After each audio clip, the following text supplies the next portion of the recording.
Salut et bienvenue dans cette vidéo un petit peu plus simple. Je me suis dit que j'allais essayer ce genre de format. J'avais déjà fait ça en plus sur un direct. Là, je vais le faire en enregistré. Comme ça, on va réagir à une vidéo. Est-ce que le sport fait maigrir? Le sport fait-il maigrir? C'est le nom de la vidéo à laquelle on va réagir maintenant. Où on a un médecin et une coach qui sont invités sur un plateau télé. On va regarder un petit peu tout ça. Je pense qu'il y a beaucoup de fausses croyances autour du sport, etc. Qui sont véhiculées. Je vais te partager un petit peu mon avis. Je te propose de regarder la vidéo ensemble. Comment perdre les quelques kilos accumulés pendant l'hiver? Comment obtenir ce fameux bikini body? Autrement dit, ce corps dans lequel on se sent bien en maillot de bain. Et bien pour y arriver, il n'y a pas 50 000 solutions. Du sport et une alimentation adaptée. On va voir ça avec nous. Justement, ça reste à prouver. Du sport et une alimentation adaptée. C'est un peu ce qu'on entend tout le temps. Voilà, il suffit de faire du sport et une alimentation adaptée. Ok, c'est cool. Quel type de sport? Qu'est-ce que c'est qu'une alimentation adaptée? Manger sainement ne veut pas forcément dire manger de manière optimale pour atteindre ce fameux bikini body qui, encore une fois, moi j'aime pas trop ce terme parce que ça fait vraiment, je veux perdre du poids avant tout pour rendre bien en maillot de bain. Mais je pense que la perte de poids doit être avant tout pour des raisons de santé, des raisons de confort personnel, des raisons d'estime de soi, toutes ces choses-là. Et puis ensuite, c'est du bonus si jamais effectivement avoir un bikini body, c'est quelque chose d'important pour toi, quoi. Nos invités, le docteur Frédéric Maton, bonjour. Bonjour. Médecin du sport à l'IRBMS de Hauts-de-France et l'Institut de recherche bien-être, médecine et sport santé. Et puis avec nous, Karine Elbuc, qui est coach sportif. Bonjour Marina. Bonjour Alors, Fabien. cette première question est délicate. Elle est posée par Olive parce qu'elle nous demande à quelle fréquence on doit faire du sport pour maigrir. Alors, on va quand même bien préciser les choses parce que nous, on a toujours expliqué que voilà, faire du sport comme ça tout seul, ça ne fait pas maigrir. Alors c'est un peu vrai, faire du sport tout seul, ça fait pas maigrir, et d'une façon générale, le sport ne fait pas maigrir. Après... Alors ça, je trouve ça trop cool de la part d'un médecin. Alors certes, il est médecin du sport, mais je trouve que dans la médecine, de manière générale, il y a un gros retard sur... En fait, le rôle d'un médecin, c'est pas que tu te sentes bien de manière générale. Le rôle d'un médecin, c'est que tu meurs pas. C'est ça son métier, c'est de faire en sorte que t'aies pas de maladies graves, etc. Mais c'est généralement beaucoup plus sur de la guérison que sur de la prévention réelle. Et généralement, il y a, je trouve, d'expérience personnelle, un gros manque de connaissances à ce niveau-là. Et pour autant, lui a, donc c'est le docteur Frédéric Maton, je connaissais pas, qui dit qu'effectivement, le sport en lui-même ne fait pas maigrir et n'est pas fait pour maigrir. Il ne faut pas décourager ceux qui se mettent à l'activité physique. C'est surtout, il faut bien distinguer les différentes choses à travailler, entre guillemets, si on veut perdre un peu de poids et être en forme en faisant de l'activité physique. C'est réguler son alimentation, avoir une alimentation adaptée. 2, faire reprendre le sport. Et 3, faire de l'activité physique au quotidien. Donc la partie sport... Je trouve ça cool de faire une distinction entre faire de l'activité physique et faire du sport. Ce sont deux choses différentes. On aura l'occasion de revenir là-dessus. Ça peut être 2 à 3 fois dans la semaine pour répondre à la question. Par contre, l'activité physique au quotidien, c'est vraiment tous les jours. C'est aller marcher tous les jours, aller au travail à pied, au métro, etc. pour prendre les transports en commun et inciter à la marche, par exemple. D'accord. Exactement. J'en parle tout le temps. J'ai fait des vidéos où je fais 50 000 pas par jour, 25 000 pas par jour, etc. Bref, il n'y a pas besoin d'aller dans ces extrêmes. Mais encore une fois, faire de la marche, c'est vraiment, en gros, limiter, minimiser la sédentarité. Si c'est du vélo, si c'est de la nage, si c'est autre chose, sans aller dans l'effort qui ferait vraiment un gros sport, en fait, mais simplement bouger, en fait, c'est super important. Et les gens sous-estiment à quel point c'est un levier énorme pour la perte de poids. Parfois, le simple fait de marcher 7500 pas, voire 10 000 pas par jour, peut permettre de perdre du poids facilement parce que, encore une fois, la sédentarité augmente l'appétit. Alors que contre-intuitivement, le fait de bouger, d'être relativement actif, ça fait baisser l'appétit, on a tendance à moins manger tout en se dépensant plus, donc ça fait un gros effet de levier en fait. Il y a d'ailleurs beaucoup d'opérations et d'entreprises qui sont 10 000 pas par jour. Tout à fait, c'est justifié, 10 000 pas par jour. Un petit peu le tempo justement pour voilà, c'est une bonne base au quotidien. Voilà, c'est une bonne base au quotidien, un bon repère, les 10 000 pas par jour pour se dire finalement j'ai bien marché dans la journée d'aujourd'hui. D'ailleurs, c'est pas mal pour ça. Ouais, 10 000 pas, je trouve ça pas mal. 7 500 pas, c'est un grand minimum. Ce qu'il faut savoir, c'est que une personne qui est très sédentaire et donc qui fait moins de 3 500 pas par jour, ce qui est le cas malheureusement de la majorité des gens aujourd'hui, quand cette personne passe à plus de 7 500 pas par jour, elle réduit son risque de mortalité, toutes causes confondues, de 50%. C'est énorme, 50%. Et ça va à 60% au-delà de 10 000 pas. Et après, on va dire que les gains commencent à diminuer. Ça continue de monter. En fait, on continue de baisser le risque de mortalité. Mais ce que je veux dire, c'est que la croissance n'est pas aussi grande que vraiment le passage de 3 500 à 7 500 pas. Ça fait, on est sur 7 500 pas pour réduire, diviser par 2 ses chances de mourir au quotidien. C'est quand même pas cher payé, quoi.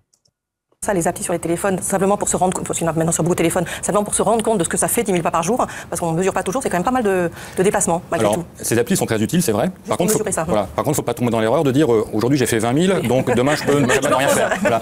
Donc vraiment le secret, je dirais, c'est vraiment la régularité. Putain, tout est dit. J'aime bien ce médecin là. Tout est dit. Pour le coup, c'est vraiment l'adhésion, la régularité. Ne pas commencer à se dire je vais absolument faire 20 000 pas par jour et au final péter un câble parce que c'est pas tenable.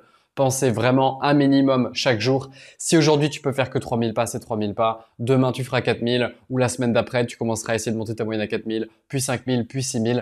Vas-y à ton rythme, quelque chose qui est atteignable. Et c'est vraiment en y allant pas à pas, sans mauvais jeu de mots, que ça va pouvoir avoir des résultats intéressants. La consommation de brûleurs de graisse en complément de la pratique sportive favorise-t-elle la perte de poids? Alors non, les brûleurs de graisse, c'est plus un artifice quand même. Il y en a plusieurs, hein, la carnitine, l'éphédra, etc. Ce sont en général des molécules qui sont stimulantes. Donc il faut quand même s'en méfier parce que ça n'est pas sans effet sur l'organisme. Ça peut être tachycardisant, c'est-à-dire que ça peut augmenter la fréquence cardiaque. Et donc c'est dans ce sens-là où ça peut au contraire nuire à la bonne adaptation à son effort. Putain, merci. C'est bien ça. Effectivement, tout ce qui va être stimulant, par exemple tout ce qui va être brûleur de graisse, généralement l'idée derrière, c'est d'avoir ce côté stimulant qui va faire dépenser un petit peu plus d'énergie. Mais du coup, ça entraîne potentiellement des palpitations, l'augmentation du stress, l'augmentation de la gestion des émotions, l'augmentation de l'anxiété, ce que fait la caféine par exemple.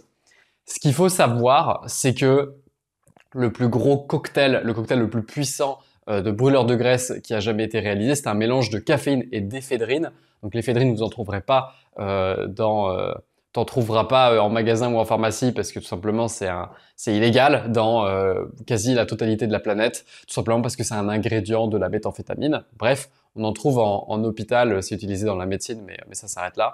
Et on arrivait à peine à 5% de dépenses en plus, de dépenses journalières en plus. 5% de dépenses en plus, c'est vraiment pas grand-chose pour au final, parce que ça veut dire qu'on parle de éventuellement entre 50 et 120 calories de plus dépensées par jour pour un sommeil de merde derrière, pour le fait de pas te sentir bien, d'avoir de la tachycardie, des arythmies cardiaques, etc. C'est vraiment pas une bonne idée. Là où les brûleurs de graisse sont vraiment excellents, c'est plus pour enrichir les personnes qui les vendent que pour aider les personnes qui les achètent. Donc j'éviterai quand même les brûleurs de graisse et je privilégierai l'activité physique et le sport. Élise demande si la gymnastique aquatique fait maigrir. Ça peut vous aider, alors évidemment, comme on a dit, ça va vous aider à stabiliser, à contrôler votre poids, mais effectivement, ça va vous aider aussi à tonifier. Donc ça peut, avec une alimentation équilibrée, eh bien, vous aider à perdre. Et puis il faut savoir que le combo gagnant, comme vous le disiez, c'est 70% d'une alimentation équilibrée et puis 30% d'activité physique. Voilà, l'alimentation avant l'activité physique, ça c'est vraiment important. Et après l'activité physique, évidemment, elle est excellente pour la santé, elle va être excellente pour ta santé cardiovasculaire, elle va être excellente pour créer de la masse musculaire, ce qui est important. Mais vraiment pour ce qui est de la perte de gras, ce qui va faire la différence, c'est l'alimentation. Dans l'eau, c'est pas mal. Oui, c'est pas mal du tout, même pour l'aspect de la peau, il y a un drainage lymphatique, donc c'est très bien. Ouais. Alors, Paola demande si l'aquabiking permet de perdre plus de poids qu'en roulant un vélo à un rythme tranquille. Je dirais que l'aquabiking, c'est surtout que ça va aider vos articulations, c'est-à-dire que vous êtes dans l'eau, donc voilà, il n'y aura pas d'impact. Voilà, c'est surtout ce que ça va permettre, mais ça va vous aider à perdre autant de valeur. Il y a beaucoup de résistance dans l'eau, donc voilà, il y a plus de résistance. On peut brûler plus de calories. Voilà, exactement. Donc on peut quand même brûler plus de calories dans l'eau. Oui. Ça dépend du rythme que tu prends, mais je trouve ça cool qu'elle mette ce petit, cette petite différence en disant dans tous les cas, il va s'agir de dépenser plus de calories avec de l'activité. Effectivement, l'avantage des sports qui se font dans l'eau, c'est que c'est moins traumatisant pour les articulations. Donc c'est ça l'avantage. Maintenant, bouger en fait. C'est pas parce que t'as pas accès à un cours d'aquabiking ou d'aquagym ou autre que tu peux pas bouger. Le simple fait d'avoir peut-être un vélo stationnaire chez toi, le vélo de manière générale, c'est moins traumatisant que la marche. Si jamais tu as des gros problèmes de surpoids qui font que tu as des problèmes de genoux, etc., que tu as des problèmes d'articulation, c'est généralement une bonne alternative. Paola demande si pour perdre du poids, il vaut mieux nager ou courir. J'allais te dire, il faut faire les deux. Le mieux, c'est surtout pas de se limiter à une seule activité, parce que Putain, mais les gens ont ces questions. En fait, on veut toujours savoir c'est quoi le secret. Est-ce que ça c'est mieux que ça? Est-ce que ça c'est mieux que ça? En vrai, juste bouge quoi. Bouge, on s'en fout après. À une seule activité, c'est forcément limiter son travail musculaire. Je prends par exemple l'exemple du vélo où on travaille que les jambes. Donc plus on va diversifier ses activités physiques et plus on va brûler des graisses entre guillemets. Alors ça, je mets un bémol. C'est pas parce que tu vas travailler plus tes bras et tes jambes que tu vas brûler plus de graisse. Encore une fois, c'est une question de calories dépensées. C'est plus après une question de répartition de là où tu vas faire du travail musculaire et renforcer ta masse musculaire. Et là, effectivement, si tu te contentes de faire que des activités qui engagent les jambes, alors tu vas pas te muscler en faisant de la marche, tu vas pas non plus te muscler en faisant un petit peu de vélo le dimanche. Les cyclistes qui ont des cuisses énormes, c'est quand même des gens qui en font leur métier, tu vois. Donc pour avoir un volume suffisant pour avoir de la croissance musculaire, dans ce cas-là, fais plutôt du renforcement musculaire. Et là, effectivement, il faudra le faire sur toutes les parties du corps. Pour ce qui est du mouvement de manière générale, pour le coup, la meilleure activité sera celle que tu peux tenir sur du long terme. La solution, si on veut vraiment perdre du poids, c'est de pratiquer un sport où il y a une mise en jeu d'une grande masse musculaire. Parce que plus la masse musculaire sera importante mise en jeu, et plus on aura tendance à brûler des calories. Donc c'est pour ça qu'on privilégie classiquement la natation, qui implique vraiment un travail du corps entier. L'aviron également, le rameur en salle par exemple, qui sont des activités vraiment complètes et qui vont mettre encore une fois en jeu l'intégralité finalement de la masse musculaire. C'est le cas de la marche nordique également. Donc encore une fois, il faut vraiment diversifier. Et puis ça me permet aussi peut-être d'éviter le risque de blessure, puisque si on fait toujours la même activité, on va solliciter toujours les mêmes articulations. Voilà, ça évite les blessures et comme vous l'avez dit, toutes les activités aquatiques sont plutôt protectrices au niveau articulaire. Bon, il n'y a pas que ces activités-là, hein, donc effectivement quand on diversifie ces activités, ça permet d'éviter les blessures. Une question de Shoni, c'est un homme qui s'est remis au sport, il a perdu 4 kilos, il est fatigué. Comment cela se fait-il et comment éviter cette fatigue? Ah, j'aime bien cette question. Je suis très curieux de la réponse là. Alors c'est difficile à répondre parce que la fatigue, quand on reprend l'activité physique et qu'on a perdu du poids, ça peut être dû à plusieurs choses. Au niveau alimentaire, il faut voir s'il n'y a pas trop de restrictions, donc se mettre un peu trop au régime, entre guillemets. Ça peut être dû à une mauvaise hydratation également. Ça, c'est l'erreur que font les nouveaux pratiquants, entre guillemets. On oublie que... C'est vrai ça. Parfois, les baisses d'énergie, on se dit « Ah bah tiens, c'est peut-être parce que j'ai trop réduit les calories ou je suis trop restrictif dans mon alimentation. » Et alors que souvent, c'est juste un problème d'hydratation ou un problème d'apport en électrolytes, par exemple, donc sodium, potassium, etc. Ça, c'est important. Faire de l'activité physique et du sport, ça implique d'augmenter son hydratation, donc boire beaucoup d'eau. Et puis c'est peut-être son activité qui est pas bien orientée, peut-être à un niveau d'intensité trop élevé. Donc là, l'organisme se fatigue plus. Ou alors un volume d'entraînement qui est beaucoup trop important. Ouais, vraiment la clé c'est la surcharge progressive, donc d'y aller pas à pas. Je trouve qu'il s'en sort bien parce que c'est vraiment une question à la con où bah écoute mec, je sais pas quel est ton historique, je sais pas quelle est ta pratique sportive, je sais pas quelle est exactement ton alimentation. Donc c'est compliqué de répondre à cette question, mais il donne pas mal de pistes de réflexion qui je trouve sont vraiment intéressantes. Et souvent, par exemple si tu es en surpoids et que tu te sens fatigué pendant ta perte de poids, ça sera rarement le déficit calorique le problème dans la mesure où tu as du stock, c'est le principe, c'est pour ça que tu es en surpoids. En revanche, il y a beaucoup de choses autour comme la qualité de ton sommeil, comme les niveaux d'hydratation ou le fait que, par exemple, tu manques de protéines dans ton alimentation, ça c'est une erreur. Reprise effectivement d'activité, vous dites qu'il faut boire beaucoup d'eau. C'est de l'eau ou il vaut mieux mettre de l'eau un peu pour les sportifs, l'enrichir en différents produits ou c'est pas la peine? Alors, ça sera jamais une erreur de boire de l'eau pure, ça c'est certain. Après, Merci. L'eau pure, donc même si elle est distillée par exemple, je sais que les gens sont malades, il faut qu'il y ait des minéraux dans l'eau, etc. Ce sera jamais une erreur de juste boire de l'eau, en fait, quelle que soit l'eau. Quand on y ajoute un petit peu de sucre, donc un petit peu d'énergie, c'est quand on recherchera une performance par exemple chez le sportif. Quand on veut perdre du poids, on conseillera plutôt de l'eau pure avant, pendant et après. Donc nous on insiste souvent aussi avant parce que les nouveaux sportifs oublient qu'on commence à s'hydrater avant d'aller à la salle de sport et avant d'aller courir pour bien préparer son organisme déjà, être bien hydraté et après en récupération. Je n'ai pas grand chose à ajouter, c'est des bons conseils niveau d'hydratation. Sinon, plutôt que de prendre des eaux enrichies en sucre, tu peux prendre des eaux enrichies en sel, en minéraux. C'est le cas des boissons énergétiques et non pas énergisantes, d'accord? Tout ce qui va être Powerade et compagnie. Mais souvent, ça vient aussi avec du sucre. Donc, si ta priorité, c'est la perte de poids, évite de passer par ces boissons-là parce que ça fait des calories en plus qui ne sont pas rassasiantes. Donc, on va éviter. Est-ce qu'en musculation, la perte de poids elle est liée à l'endurance ou au poids des charges soulevées? Un petit peu les deux. Moi, je dirais, quand vous vous renforcez musculairement, vous allez augmenter votre métabolisme de base, donc vous allez brûler plus de calories au repos. C'est vrai qu'on va privilégier les poids, les haltères. On peut commencer avec des petites haltères de 2 kg, et puis après aller vers la musculation, effectivement, et là c'est autre chose, et on va considérablement augmenter son métabolisme de base. Oui. Voilà. Super, c'est vraiment la seule et unique manière d'augmenter son métabolisme de base, donc d'augmenter son métabolisme tout court, donc vraiment la dépense énergétique que vous allez avoir même au repos, c'est d'augmenter votre masse musculaire et la meilleure manière d'augmenter sa masse musculaire, c'est avec du renforcement musculaire, avec de la musculation. Donc mesdames, n'ayez pas peur de la musculation, vous n'allez pas ressembler à Hulk du jour au lendemain, ça sera le meilleur service que vous pourrez rendre à votre corps. Valérie demande si des entraînements de musculation pure sont-ils plus efficaces que l'entraînement fractionné de haute intensité pour maigrir. On va parler de cette nouvelle pratique. Tout à Parlons du CrossFit. fait. Avec un portage, puisque Bien dans les sûr. salles de sport, à côté du CrossFit très à la mode, on retrouve de plus en plus souvent du HIIT, 4 lettres pour High Intensity Interval Training. Alors c'est High Intensity Interval Training, mais on va dire OK.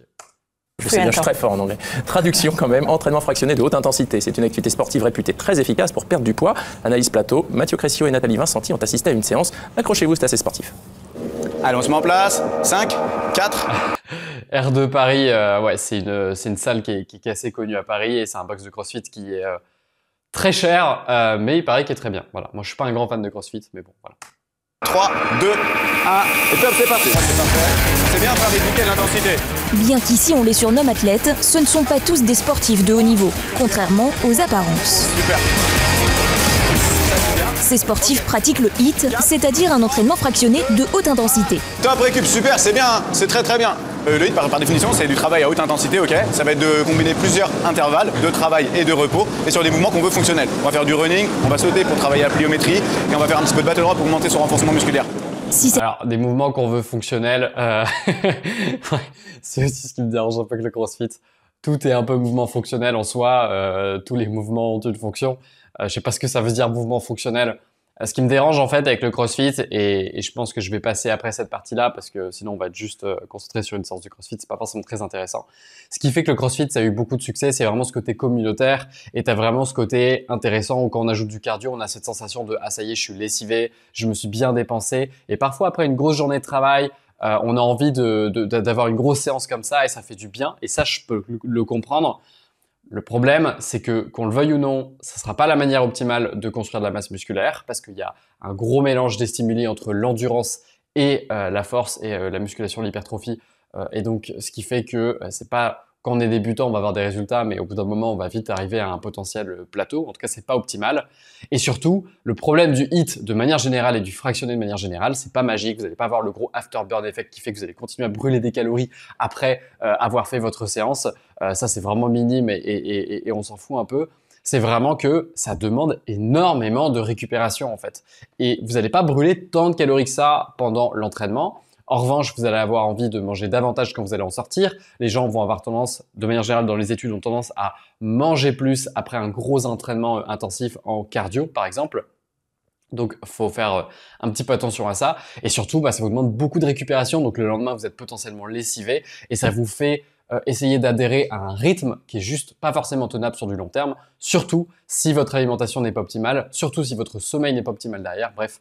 Moi, je suis pas fan du CrossFit. Je peux comprendre que des gens aiment beaucoup ça, mais je trouve que quand on veut se reprendre en main, si jamais on a un léger surpoids, par exemple, etc., je déconseille parce qu'en plus, c'est des hautes intensités où parfois on met la technique un petit peu de côté, histoire de faire le plus de répétitions possible. Et ça peut arriver à des blessures, des vrais problèmes de tendinopathie, etc. Encore une fois, c'est du cas par cas. Mais c'est pas le sport que je conseille à des personnes qui veulent se remettre à l'activité sportive, quoi. Certains viennent à ce cours pour aller toujours plus loin dans la performance sportive, d'autres cherchent à se délester de quelques kilos et à se dessiner une nouvelle silhouette. C'est le cas de Laetitia qui a démarré le HIIT il y a quelques mois. Avec du sport et une bonne alimentation, je pensais pas que ce serait aussi rapide. Je me suis dit j'ai un an entre septembre jusqu'à cet été et en fait j'ai perdu 16 kilos en 3 mois. On va passer le 16 kilos en 3 mois. Tant mieux, c'est bien. En vrai, 16 kilos en 3 mois, ça peut être fait de manière saine. Après, ce qui me dérange, c'est qu'elle n'a pas l'air... alors après, elle a perdu les 16 kilos déjà. Mais ce que je veux dire, c'est que si elle est à cette forme physique après une perte de 16 kilos, c'est qu'elle était certes en surpoids, mais je pense que c'est peut-être un poil rapide. Maintenant, encore une fois, je ne sais pas comment elle détermine qu'elle a perdu 16 kilos en 3 mois. Parce qu'il y a également la perte d'eau au début, il y a beaucoup de choses. Est-ce qu'elle a pris sa plus basse pesée après avoir été à jeun pendant, je sais pas moi, 16 heures et du coup elle a dit ah bah ça y est j'ai perdu tant de kilos. Bref, je sais pas comment elle a géré ses pesées, etc. Donc c'est compliqué de commenter ça. 16 kilos en 3 mois, c'est faisable. Est-ce que c'est grâce au CrossFit? Je pense pas. Je pense que c'est avant tout grâce à son alimentation parce que tu perdras pas 16 kilos en 3 mois juste en ajoutant des séances de CrossFit à ton quotidien. Tout simplement parce que on va pouvoir faire le calcul. 16 kilos, ça fait 16 fois 8260 calories. Ça fait un total de 132 160 calories brûlées En plus, donc en 3 mois, on va pouvoir diviser par 90. Ça veut dire qu'elle a brûlé avec le sport 1470 calories par jour. Donc, c'est pas 16 kilos de graisse, ça c'est sûr. Et ça sera clairement pas juste avec le CrossFit. 1470 calories de déficit journalier, c'est un peu beaucoup, quoi. On va pas seulement travailler la force, on va travailler l'agilité, la souplesse, la coordination, la mobilité, aussi l'endurance cardiovasculaire. Et du coup, l'ensemble de ces mouvements et de ces qualités physiques travaillées font que oui, c'est un bon exercice pour perdre du poids, clairement. Let's go! 30 secondes de travail, 30 secondes de récupération pendant une vingtaine de minutes et de nombreuses calories brûlées pendant l'effort, mais aussi après. Et le fait d'enchaîner différents exercices avec cette intensité va créer ce qu'on appelle de l'afterburn effect, c'est-à-dire qu'on va continuer à cramer des calories après l'entraînement. Alors bravo Michel, tu vas continuer à cramer, non c'est pas Michel, ça s'appelle Thibaut. Tu vas continuer à cramer effectivement avec l'afterburn effect à peu près entre 20 et 30 calories après ta séance. Super génial, ça valait le coup de te cramer pendant une séance de CrossFit. Non mais vraiment, encore une fois, hein, c'est mieux de faire de l'activité physique que de pas en faire du tout. Mais faut arrêter avec ces mythes autour de l'afterburn effect et toutes ces choses-là. Faites un sport que vous pouvez tenir sur du long terme. Et moi, je suis plutôt partisan de pas aller dans les très hautes intensités tant qu'on ne s'est pas débarrassé d'un certain surpoids, etc. Parce que c'est très demandant après pour les articulations, ça peut entraîner des blessures. Et encore une fois, la surcharge progressive, y aller progressivement, c'est comme ça que le corps s'adapte. Et je vais même aller plus loin en disant que vous n'avez pas besoin de sport pour perdre du poids. Voilà, le sport, c'est un vrai plus, c'est génial dans votre quotidien. Si vous aimez ça, c'est top. Si vous faites du sport, ça ne doit pas être pour la perte de poids, ça doit être pour le plaisir que ça vous apporte. Et vraiment, on s'y fait vite hein, avec le côté pour la santé mentale, etc. C'est super. Pour la création de masse musculaire, c'est super important. Et pour moi, c'est quelque chose à implémenter quand on est déjà sorti du surpoids, au plus tard quand on est sorti du surpoids, et pas forcément quand on est en situation d'obésité, parce que c'est pas une bonne expérience en fait de faire du sport quand on est obèse, tout simplement. C'est pas une bonne expérience, donc sauf si vous adorez ça, mais sinon vous l'imposez pas parce que la perception d'effort est disproportionnée par rapport au résultat que vous allez avoir en faisant du sport. Issu de la préparation des sportifs de haut niveau, on retrouve ici du travail sur le plan cardiovasculaire, mais aussi sur les muscles des épaules, des jambes et des abdominaux, indispensables pour protéger son dos. Le coach fait bien attention aux positions des participants. Charlotte, même quand on se déplace comme ça, on doit serrer les fesses parce que ça protège ton dos en fait. Laetitia descend un tout. C'est bien, à la limite. Voilà, je suis médisant en disant qu'au CrossFit, souvent, on fait pas forcément attention à la forme et à la technique. C'est probablement pas son cas à lui, encore une fois. J'ai fait une généralité, mais c'est le mindset général derrière le CrossFit qui, moi, me dérange à ce niveau-là, sur les façons de faire les tractions, etc., qui sont un petit peu dégueulasses, quoi.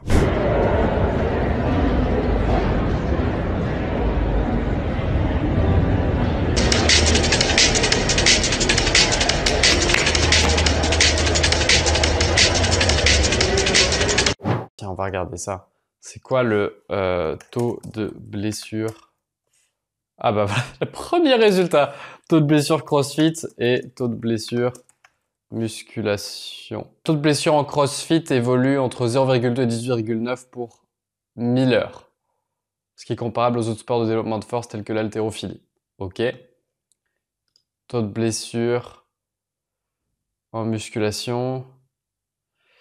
Taux de blessure, 0,27 blessures pour 1000 heures de pratique en général sur la musculation. C'est à peu près les données que j'avais. En fait, la musculation, c'est un des sports où on se blesse le moins.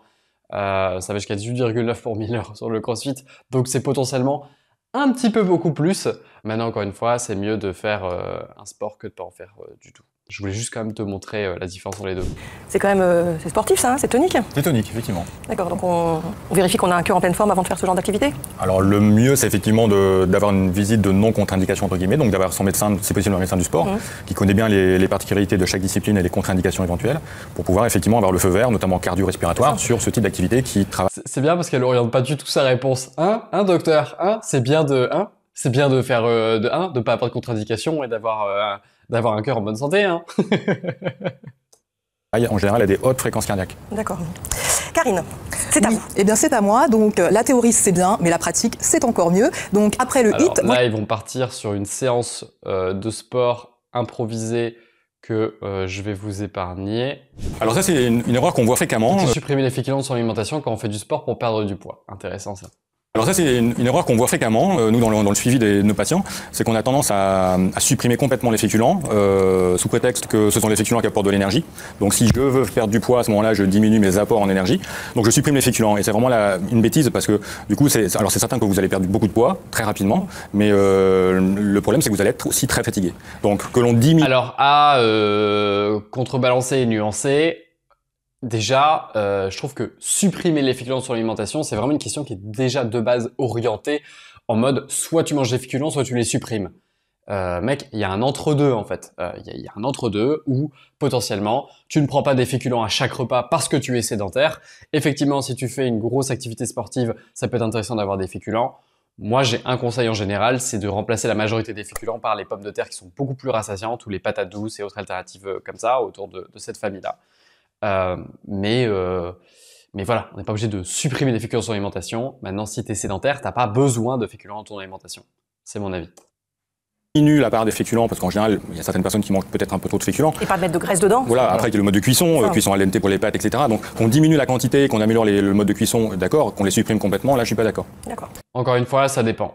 Si jamais j'ai déjà eu une cliente, par exemple, qui était en situation d'obésité morbide, donc forte obésité, très sédentaire, des problèmes aux genoux qui faisaient qu'elle pouvait pas bouger, etc. Et donc en fait, elle faisait plus de 100 kilos et elle peut pas bouger, elle peut pas se dépenser, et du coup ça fait que son budget calorique au quotidien était peut-être à 1400, 1450 calories dans ces eaux-là. Et donc ça veut dire que si elle voulait perdre ne serait-ce que 1 kilo, il fallait qu'elle mange 1100 calories pendant un mois. 1100 calories, c'est vraiment pas beaucoup pour perdre 1 kilo, quoi. Et je peux comprendre, enfin 1100 calories, c'est déjà pas beaucoup. Si tu commences à mettre des féculents à chacun de tes repas, ça va être limité. 100 grammes de pâtes, c'est 260, 280 calories dans ces eaux-là. Ça va super vite. Donc ouais, moi je suis plutôt d'avis que c'est encore une fois du cas par cas, c'est de l'individualisation. Si tu es extrêmement sédentaire, t'as pas besoin de féculents parce que c'est pas intéressant au niveau des micronutriments et il y aura pas vraiment de nutriments que tu trouveras dans les féculents que tu trouveras pas ailleurs. Les fruits et les légumes sont beaucoup plus intéressants que les féculents en termes de fibres, notamment, en termes de vitamines, en termes de minéraux, en termes d'à peu près tout. Donc voilà. Doit-on adapter son alimentation au sport pratiqué pour maigrir? Une question de Anne. Alors, si on veut toujours dans un objectif de perte de poids, il y a des bases quand même qui sont globalement communes à toutes les activités physiques. Après, il est certain que quand on passe dans des activités comme dans les salles de sport, comme le reportage que l'on vient de voir, là, il y a certainement aussi des petits apports en protéines qu'il faut adapter, en supplémentaires qu'il faut adapter.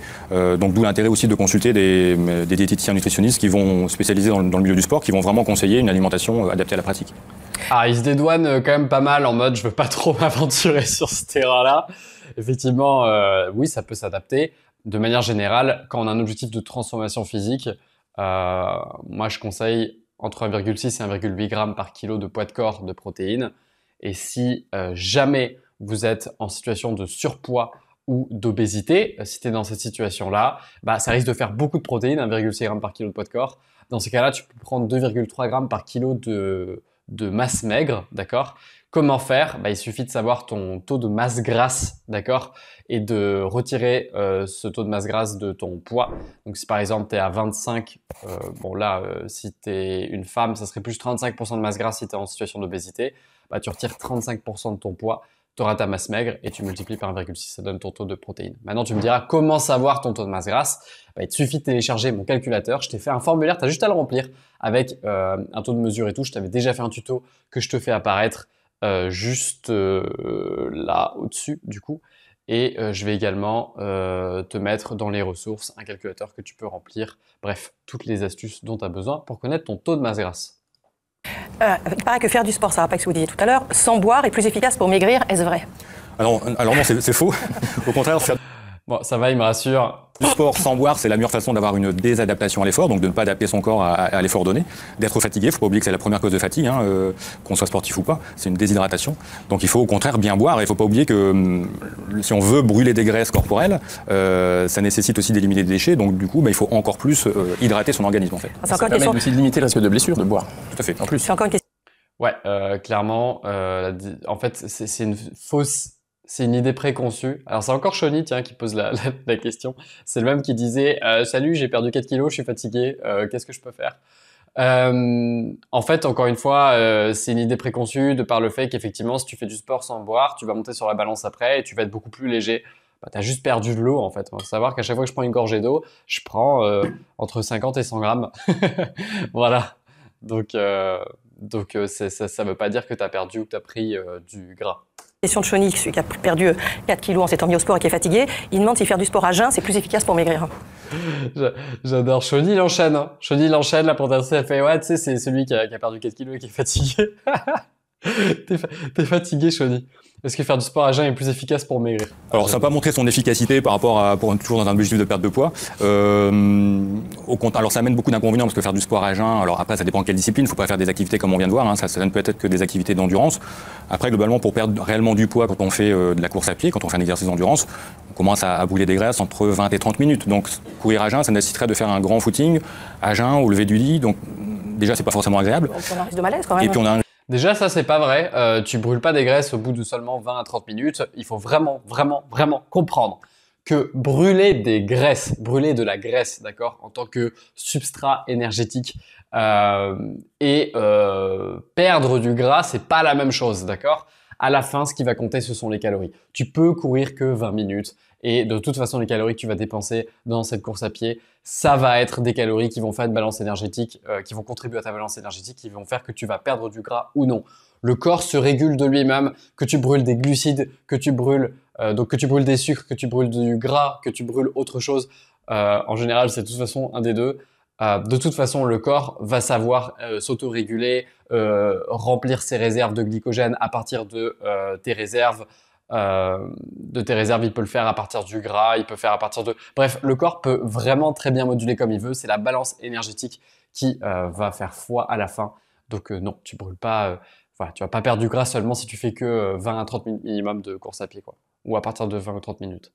Après, pour ce qui est du sport à jeun, personnellement, moi, je trouve que courir à jeun, c'est confortable. J'aime bien ça. Est-ce que c'est optimal? Non. Avoir toujours un minimum d'apport en protéines dans le sang, des acides aminés en circulation, des protéines en circulation dans le sang. Donc le fait d'avoir mangé potentiellement 1 ou 2 heures avant ton activité, c'est généralement une meilleure idée. Ça n'a pas besoin d'être lourd. Ceux qui disent ouais mais j'ai la digestion un peu lourde, etc. Après c'est compliqué pour faire du sport. Ça n'a pas besoin d'être lourd. Tu as juste à prendre, enfin ça peut être le fait de prendre un petit cottage cheese rapidement, un petit pot de cottage cheese, ou le fait de faire 2 œufs au plat, et avec un tout petit peu de fromage par-dessus, ça prend pas beaucoup de place dans le gosier et ça permet au moins d'avoir des protéines en circulation. Voilà. Un risque de blessure, un risque de malaise, et en tout cas ceux qui sont adeptes de cette pratique-là, il faut pas oublier qu'il faut, encore une fois, boire avant de partir, parce que sinon... Ouais, boire et risque de blessure et de malaise, oui, si du jour au lendemain tu te mets à faire énormément de sport à jeun, et ça dépend de l'intensité de ton sport, quoi. On s'est déshydraté la nuit, et là, effectivement, on risque beaucoup de blessures. Et globalement, il ne faut pas dépasser, on dit, 45 minutes, 1 heure d'effort à jeun, de toute façon, même quand on court à pied. Voilà. Voilà. Mais il vaut mieux faire On dit que, et le médecin il fait, oui voilà, ok, d'où en fait, d'où il faut pas dépasser 45 minutes ou 1 heure d'effort à jeun, d'où tu sors cette donnée, quels sont, voilà, donne-nous les stats, donne-nous les études là. Alors, dans tous les cas, est-ce que je recommande de faire 45 minutes, 1 heure de sport à jeun? Non, pas forcément, mais je trouve que ça fait vraiment partie de ces phrases qu'on sort de ses fesses, parce qu'on l'a entendu quand on était petit, parce que maman nous a dit ça, et du coup on dit que, alors ça doit être vrai. Un effort bien programmé dans la journée, dans son confort de vie, entre guillemets, pour être tout à fait à l'aise et au contraire avoir un entraînement qui serve à quelque chose qui soit vraiment optimal. C'est vrai que le sport à jeun est plutôt pratiqué par les marathoniens pour pouvoir dépasser le mur des 30 km. Voilà, et puis changer de métabolisme au fur et à mesure de la course. Exactement. Mais ne vous croyez pas tous marathoniens? Mais c'est un truc de ouf, comment les présentateurs ils projettent en fait leurs croyances sur les intervenants. Moi je me mets à leur place. Pour le coup le médecin il est top, la coach aussi, ils ont plutôt des bonnes réponses, etc. Mais t'as vraiment les 2 présentateurs qui imposent leur monde sur eux et il faut pas avoir de contre-indication cardiaque pour faire ce sport, hein. Et il faut pas faire, on dit bien qu'il faut pas faire plus de 45 minutes à 1 heure de sport à jeun, hein. Et il faut adapter le métabolisme, les marathoniens font ça, c'est pour adapter le métabolisme. Mec, tais-toi, écoute, prends de la connaissance de gens qui ont de l'expérience et qui ont cette connaissance que toi t'as pas forcément, et mets tes idées reçues de côté, quoi. C'est un truc de fou. Tout le monde a un avis en fait sur l'alimentation, sur la nutrition, et les gens se tiennent absolument à leurs croyances qu'ils ont depuis des années, quoi. Ça peut être dangereux quand même. Ça peut être dangereux, À éviter surtout à jeun. oui, quand on est sédentaire, éviter de faire du sport à jeun. Parce qu'à l'instar des régimes, eh bien, votre corps va s'adapter et puis vous allez ensuite stocker, stocker les sucres et les graisses. Ouais. Non, ça bullshit, c'est pas parce que tu vas pas plus stocker de sucre et de graisse quand tu fais du sport à jeun en réaction parce que tu étais sédentaire. Donc je retire ce que j'ai dit. Le médecin, il est plutôt bon, la coach un peu moins. En tout cas, ça c'était pas un commentaire pertinent pour le coup. Lynn demande si l'électrostimulation peut faire perdre du poids comme le promet la publicité. Eh bien, l'électrostimulation combinée à une activité sportive peut vous aider, mais en fait, c'est sur l'aspect esthétique. Parce que c'est utilisé par les sportifs de haut niveau, effectivement, pour se remettre de blessures. Mais pour l'aspect esthétique, oui, en complément, ça peut effectivement lisser la peau, puisque quand on a des muscles, eh bien, la masse graisseuse va se lisser dessus et ça sera plus joli. Là, l'idée, je pense que c'est plutôt l'électrostimulation dans le canapé. Oui, c'est ça, voilà. Mais non, mais là, c'est pas dans le canapé. Non, il faut vraiment se faire accompagner par des professionnels. Ça sert à quoi, l'électrostimulation dans le canapé? Ça a quand même un bénéfice. Non, il faut quand même faire des petits mouvements et puis être accompagné d'un professionnel pour que ça ait avoir des vrais résultats, bien sûr. C'est fou, ils peuvent pas dire ce qu'ils veulent en fait. Mais dans le canapé, on est d'accord que ça sert à rien dans le canapé. Bah, dans tous les cas, l'électrostimulation, elle l'a bien dit, c'est cool pour stimuler le muscle quand il est endommagé, quand la personne est blessée. Quand il est blessé, c'est beaucoup utilisé par les athlètes professionnels dans ce cas-là. Maintenant, moi, ça me fait rire à quel point les gens sont capables de dépenser un fric monstre dans l'électrostimulation, alors que c'est pas ça qui va leur faire perdre du poids. Il ferait bien de commencer à bouger plutôt qu'à payer des machines qui vont le faire pour eux, quoi. Martine, dont c'est l'anniversaire, donc on lui souhaite un très joyeux anniversaire, demande comment faire du sport lors d'une période de canicule.